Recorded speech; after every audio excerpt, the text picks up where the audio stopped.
আল আইনু হাক্কুন, অর্থাৎ বদনজর হয়, এটা সত্য। সুমন জানতে চেয়েছেন অমুসলিম দেশে স্থায়ীভাবে বসবাসের হাদিসটা একটু বলবেন।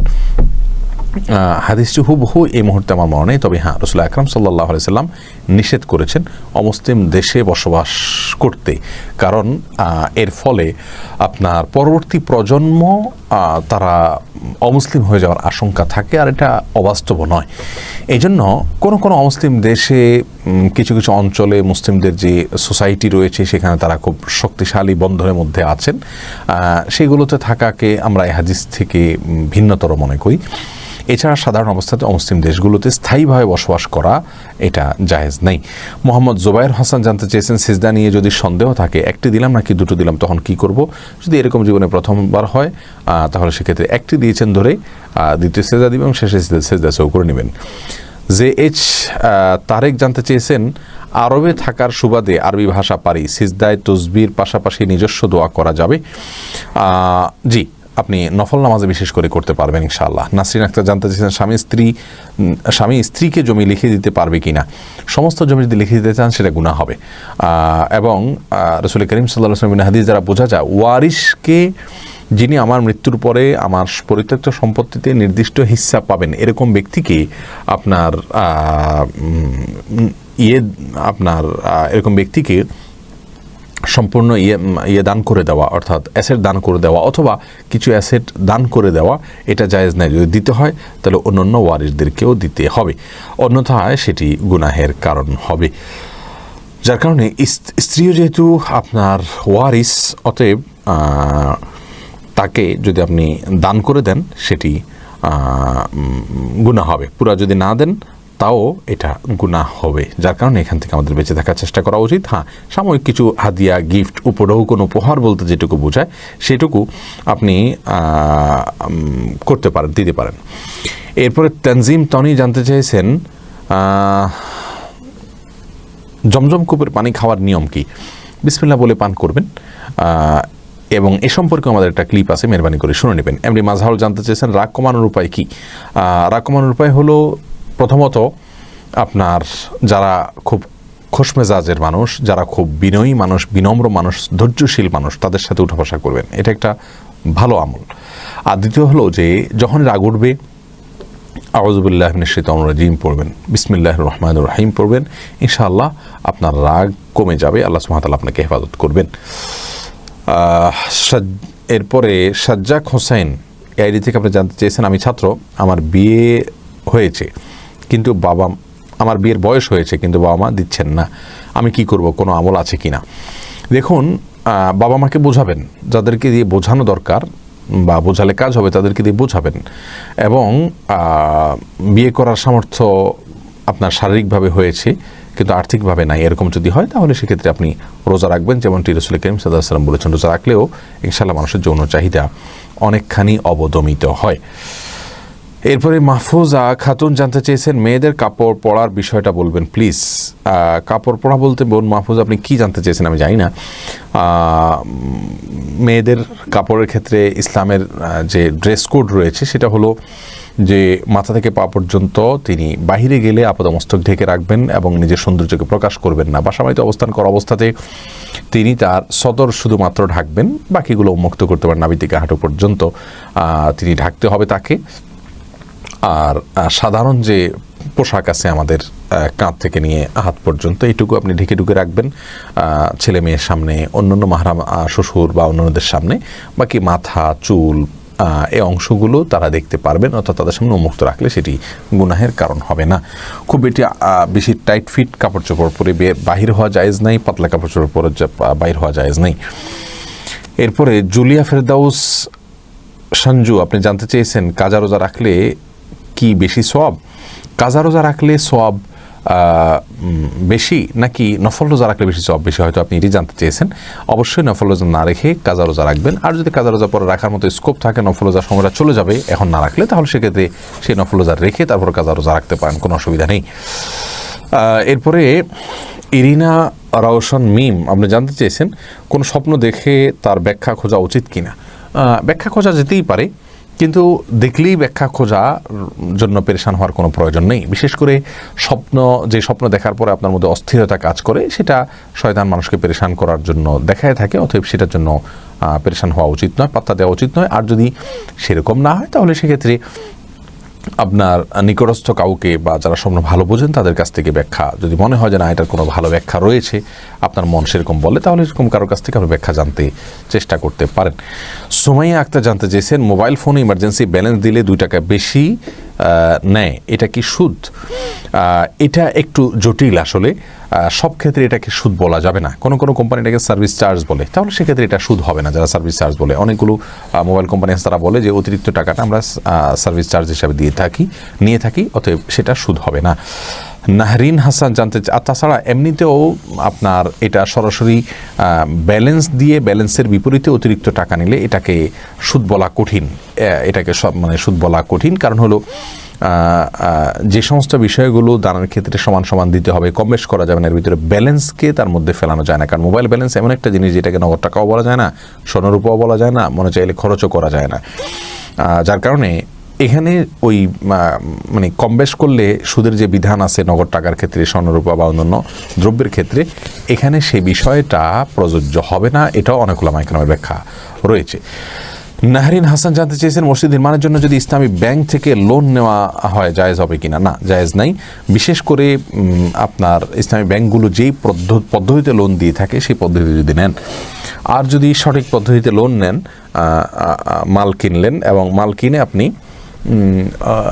তার মূল্য কিস্তিতে পরিশোধ করলেন, অতিরিক্ত মূল্য ধরলো, এবং যথাযথ নিয়মে যদি লোন নেন ব্যাংক থেকে ইসলামিক শরিয়া ফলো করে, তাহলে সেক্ষেত্রে সেটি মসজিদের জন্য হলেও জায়েজ হবে। এমনি মাঝহাও জানতে চেয়েছেন, রাগ কমানোর জন্য কোনো উপায় আছে না? বলেছি আপনার প্রশ্ন উত্তর। জুবায়ের CHY AID থেকে আপনি প্রশ্ন করেছেন, আহলে হাদিস হইয়ে হানাফি মসজিদে নামাজ পড়া যাবে কিনা? যাবে, কোনো অসুবিধা নেই। মসজিদ আল্লাহর ঘর, সবাই সেখানে সালাত আদায় করতে পারবেন। আফসানা ফেরদাউস ইরা আপনি জানতে চেয়েছেন, আমার ভাই হঠাৎ করে উগ্র ও বদমেজাজি ও হারাম কাজ শুরু করেছে, এখন আমার বাবা মা এবং আমাদের করণীয় কি? তার বয়স সম্পর্কে আমার জানা দরকার, এবং তিনি হঠাৎ করে উগ্র বদমেজাজি কেন হয়েছেন, কি কোনো কারণে শকড হয়েছেন কিনা, এবং কোনো খারাপ মানুষের পালায় পড়েছেন কিনা, সেগুলো মনিটর করা দরকার। খারাপ সংস্রব থেকে তাকে সরায় আনা উচিত, এবং কারণটা উদ্ঘাটন করলে তার ট্রিটমেন্টটা সহজ হবে। সেই সাথে বয়সের পরিবর্তনই অনেক সময় মানুষের মধ্যে এ ধরনের পরিবর্তন দেখা যায়।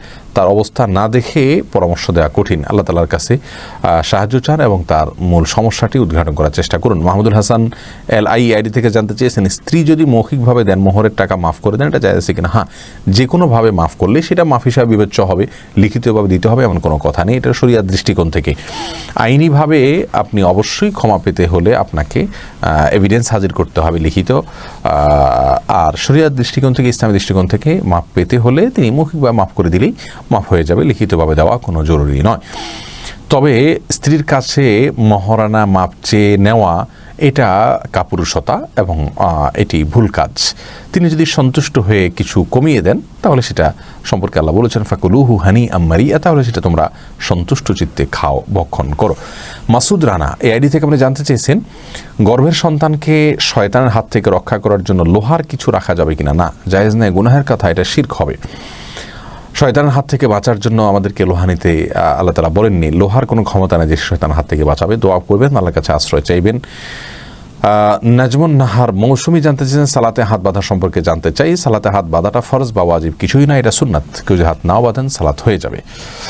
মনিরুল ইসলাম জানতে চেয়েছেন, আপনাদের প্রতিষ্ঠানের ভর্তির নিয়ম আবাসিক ব্যবস্থা করা সম্পর্কে বলুন।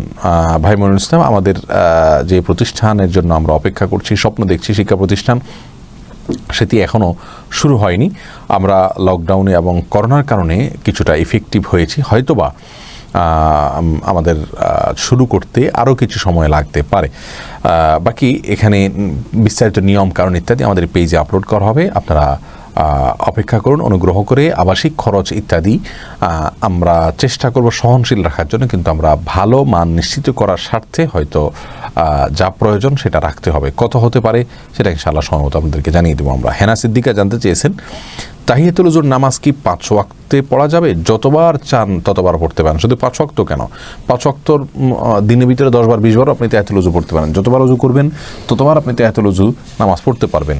এর সাথে ওয়াক্তের কোনো সম্পর্ক নেই, এর সাথে ওযুর সম্পর্ক। ফাতেমা ইসলাম সামিয়া আপনি জানতে চেয়েছেন মানুষ মরে গেলে মিলাদ পড়ানো কি জরুরি? না পড়লে কোনো ক্ষতি হবে না, মিলাদ পড়লে বরং বিদআত, এটা বরং পড়াবেন না।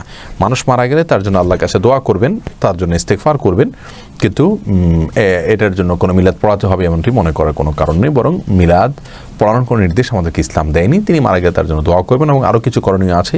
আমাদের এই পেজে একটা ভিডিও আছে, সেটা শুনে নিতে পারেন। আব্দুল আলিম জানতে চেয়েছেন ইসলামী জীবন বীমা জায়েজ আছে কি না। জীবন বীমা যতগুলো ফরম্যাট পৃথিবীতে আজ প্রচলিত আছে সেগুলো আসলে জায়েজ নেই এবং সব দেশে ওলামা ইকরাম এই বিষয়ে বলে থাকেন। এটার জন্য কিছু বিকল্প ওলামা ইকরাম বলেছেন, তার কোনো বাস্তবায়ন আছে কিনা আমার জানা নেই। জিন্না হোসেন জানতে চেয়েছেন স্ত্রী কি স্বামীর জন্য ঘরে সুগন্ধি ব্যবহার করতে পারবে? জি অবশ্যই পারবে, অসুবিধা নেই। আব্দুল মালিক জানতে চেয়েছেন কবরের উপর খেজুরের ডাল দেওয়ার বিধান কি? রাসূল করিম সাল্লাল্লাহু আলাইহি সাল্লামের থেকে একবার এই আমলটি করেছেন, বর্ণিত হয়েছে। একটা বিশেষ কবরে আযাব হচ্ছে এটি তিনি জানতে পেরেছেন, সেই ভিত্তিতে। এরপরে আর কখনো তিনি দিয়েছেন বা সাহাবীরা এটা অনুসরণ করেছেন বা সাধারণভাবে করতে বলেছেন এরকম কোনো কথা আমাদের জানা নেই, যার কারণে কবর দেওয়ার পরে কবরের উপর ডাল, কোনো গাছের ডাল ইত্যাদি আপনার পোতা, এটাকে সুন্নাহ মনে করা সঠিক নয়। লাবিব হক আপনি জানতে চাইছেন উসিলা দিয়ে কি দোয়া করা যায়? জাকির নায়েক বলেছেন উসিলা দিয়ে দোয়া করা যায় না, আপনার মতামত কি? এটা নিয়ে ওলামা ইকরামের ইখতিলাফ রয়েছে, মত পার্থক্য রয়েছে। অনেক ওলামা ইকরামই এটাকে জায়েজ বলেছেন, তবে মানে এটাকে বলতে সাধারণভাবে যে কোনো মানে ভালো কিছু উসিলা দিয়ে দোয়া করা। তবে কিছু উসিলা সম্পর্কে কোনো ইখতিলাফ নাই যেটা জায়েজ আছে, যেমন রাসূল আকরাম সাল্লাল্লাহু আলাইহি সাল্লাম করেছেন কিছু কিছু উসিলা দিয়ে, যেমন কোনো নেককার মানুষের উসিলা দিয়ে আল্লাহ তাআলার কাছে দোয়া চাওয়া, আল্লাহ অমুক নেককার মানুষের আমলের উসিলাতে বা তার উসিলা আমি আপনার কাছে দোয়া চাই, এটা করা যেতে পারে। কোনো নিজের কোনো নেক আমল উসিলা দোয়া করা যেতে পারে, আল্লাহ আমার অমুক নেক আমলটার উসিলা আপনি এটা কবুল করেন। এরকম কিছু কিছু উসিলাকে আল্লাহ রাব্বুল আলামিন জায়েজ বলেছেন। কোরআনে আল্লাহ রাব্বুল আলামিন বলেছেন ওয়াবতাগু ইলাইহিল ওয়াসিলা, তোমরা আল্লাহর কাছে ওয়াসিলা তালাশ করো। এখানে অনেকে মনে করেন ওয়াসিলা মানে হলো মাধ্যম তালাশ করা, মূলত এখানে ওয়াসিলা বলতে কি বোঝানো হয়েছে এই আয়াতের তাফসীর মুফাসসিরগণ লিখেছেন, প্রায় সব তাফসীরই লেখা হয়েছে যে এখানে ওসিলা বলতে উদ্দেশ্য হলো ইবাদত বন্দেগীর মাধ্যমে আল্লাহর নৈকট্য অর্জন করার নির্দেশ করা হয়েছে। ইফতিখারুল ইসলাম জানতে চেয়েছেন আমাদের দেশে মুসলমান হিসাবে ইনকাম ট্যাক্স দেয়া কি ফরজ? দেখুন, ইনকাম ট্যাক্স যেইভাবে আদায় করা হয় এটি শরিয়া সম্মত নয়। তবে একটি দেশে বসবাস করার জন্য বিশেষ করে আধুনিক সমাজ ব্যবস্থায় অনেকগুলো সার্ভিস আমরা নিয়ে থাকি। সেই সার্ভিসগুলো কিছু কিছু সার্ভিস আছে যে সার্ভিসগুলো আমরা নেওয়ার সময় সার্ভিস ফি দিয়ে থাকি, আবার অনেক সার্ভিস আছে যেগুলো আমরা সার্ভিস ফি সরাসরি দেওয়া ছাড়াই ইউজ করছি, আমাদের ইনকাম ট্যাক্সের টাকা দিয়ে সেই সমস্ত সার্ভিসগুলো হয়ে থাকে। অতএব এটা একরকম সার্ভিস ফি বলা যেতে পারে। দেশ সুন্দরভাবে চলার স্বার্থে ইনকাম ট্যাক্স আমরা দিতে হয়। সেটা দিয়ে অবশ্য সরকার অনেক সময় অন্যায় কাজ করেন, ভুল কাজ করেন, ইসলাম বিরোধী কাজ করেন। সে যে কাজটা করেন অন্যায় কাজ, সেটি অবশ্যই গুনাহের কথা। কিন্তু এর কারণে ইনকাম ট্যাক্স আপনার ফাঁকি দেওয়া জায়েজ আছে কিনা অনেকে জায়েজ বলে থাকেন, কিন্তু সেখানে প্রতারণা আশ্রয় নিতে হয়, মিথ্যা কথা বলতে হয়, যা কোনো অবস্থাতে জায়েজ একজন মুসলমানের জন্য। আর এটাকে ফরজ বলা যাবে না, কারণ এটা কোরআন এবং হাদিসের কোনো নির্দেশ, সরাসরি আল্লাহর কোনো নির্দেশ নয়। ফরজ বলা এত সহজ নয়। NH নাইম জানতে চেয়েছেন মানুষের নজর লাগে, কথা কতটুকু সত্য? জি হ্যাঁ, অবশ্যই সত্য। রাসূল আকরাম সাল্লাল্লাহু আলাইহি সাল্লামের হাদিস থেকে আমরা জানতে পারি আল আইনু হাক্কুন, অর্থাৎ বদনজর হয়, এটা সত্য। মানুষের চোখ দিয়ে লোভনীয় দৃষ্টিতে, হিংসাত্মক দৃষ্টিতে যদি কোনো ব্যক্তি বা বস্তুর দিকে তাকায়, তাহলে তার ফলে সে ব্যক্তি বা বস্তু ক্ষতিগ্রস্ত হতে পারে বদনজরের ফলে। আর এই জন্য ওই ব্যক্তি কোনো ব্যক্তি বা কোনো বস্তুর দিকে তাকালে, আশ্চর্যান্বিত হলে, অবাক লাগলে, তখন মাশাআল্লাহ, আলহামদুলিল্লাহ এরকম শব্দ উচ্চারণ করা ভালো। তাহলে বদনজর থেকে ওই বস্তুটি রক্ষা পায়। আর যদি কারোর বদনজর লেগেছে এরকম মনে হয়, তাহলে সেক্ষেত্রে ওই ব্যক্তিকে, যার বদনজর লেগেছে মনে হয়, তার কাছ থেকে পানি পড়া নিয়ে বদনজর লাগা ব্যক্তির শরীরের উপরে যদি ঢেলে দেওয়া হয়, তাহলে সেক্ষেত্রে আপনার বদনজর থেকে আল্লাহ রাব্বুল আলামিন তাকে রক্ষা করেন, অর্থাৎ তার ক্ষতি থেকে আল্লাহ তাআলা হেফাজত করেন। এরপরে উড়াল পাখি আইডি থেকে জানতে চেয়েছেন, ভাত খাওয়া আর কোরআন পড়া এক, মুরব্বীরা বলে না, সম্পূর্ণ ভুল এবং ভ্রান্তিমূলক কথা। ভাত খাওয়ার সাথে কোরআন পড়ার কোনো সম্পর্কই নেই এবং সম্পূর্ণ দুই জিনিস। ভাত খাওয়া জায়েজ কাজ, কোরআন পড়া ইবাদত, অতএব দুইটাকে এক করা সঠিক নয়। এই জন্য ভাত খাওয়ার সময় কথা বললে মুরব্বীরা অনেক সময় মনে কষ্ট পান, এটা সঠিক নয়। হ্যাঁ, খুব বেশি কথা বলাও প্রশংসনীয় নয়, কিন্তু প্রয়োজনীয় কথা বলা যেতে পারে এবং কখনোই ভাত খাওয়া আর কোরআন পড়া এক কথা নয়। এটা কোরআন হাদিসের কোনো কথা নয়। ইসলামের কথা আমাদেরকে নিতে হবে কোরআন থেকে অথবা হাদিস থেকে, এবং এই কথাটা মুরব্বীদের সবাইকে বোঝানোর চেষ্টা করতে হবে। এরপরে কামরান আহমদ আপনি জানতে চেয়েছেন, শিক্ষার্থী হিসাবে আমি কলেজ ক্যাম্পাসে কিভাবে চলাচল করব। দেখুন, কলেজ ক্যাম্পাসে আপনি চলাচল করার ক্ষেত্রে অবশ্যই আপনার দৃষ্টিকে সংযত রাখবেন, এটা হবে সবচেয়ে গুরুত্বপূর্ণ বিষয়। কারণ সেখানে মেয়ে শিক্ষার্থীরা রয়েছেন, তারা বেশিরভাগই পর্দা মেনটেন করেন না, যার কারণে আপনাকে খেয়াল করতে হবে যাতে পর্দা মেনটেন হয় এবং বদনজর গুনাহ থেকে আপনি যেন বেঁচে থাকতে পারেন। মানুষের ইবাদতের স্বাদ ইত্যাদি থেকে মানুষ বঞ্চিত হয়ে যায় বদনজরের ফলে, ইমানের নূর কমে যায়, ইমানের মিষ্টতা এটা হারিয়ে ফেলে মানুষ এই বদনজরের ফলে। এটা হলো সবচেয়ে বড় বিষয়।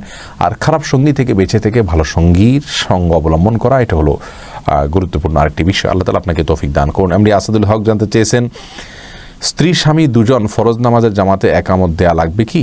হ্যাঁ, একামত দেওয়া লাগবে। যদি জামাত করেন, জামাতে নামাজ পড়লে একামত দিবেন, তবে ফরজ নয়, একামত না দিলেও নামাজ হয়ে যাবে। একামত দেওয়াটা সুন্নাহ, আর সেই সুন্নাহ কাজটি করবেন হলো স্বামী, তিনি নিজে একামত দিবেন এবং নিজে একামত দিয়ে ইমামতি করবেন। ফরহাদ হোসেন জানতে চান, কাজা নামাজ কিভাবে আদায় করতে হবে, নিয়ত কিভাবে করতে হয়? দেখুন, কাজা নামাজ আদায় করার জন্য নিয়ম হলো, আপনি যে নামাজগুলো আগে ছুটে গেছে সেগুলো আগে আদায় করবেন, যেগুলো পরে ছুটেছে সেগুলোকে পরে আপনি আদায় করবেন। এর বাইরে আর বিশেষ কোনো নিয়ম নেই। কাজা নামাজের মধ্যে ফরজগুলো আদায় করাটা জরুরি, সুন্নাতগুলো জরুরি না, যদি অনেক বেশি কাজা নামাজ হয়। আর এক দু যদি হয় তাহলে সুন্নাত সহই কাজা করতে হবে, যেমন রাসূল আকরাম সাল্লাল্লাহু আলাইহি ওয়াসাল্লাম একবার করেছেন, ফজর নামাজ কাজা হয়েছিল তার।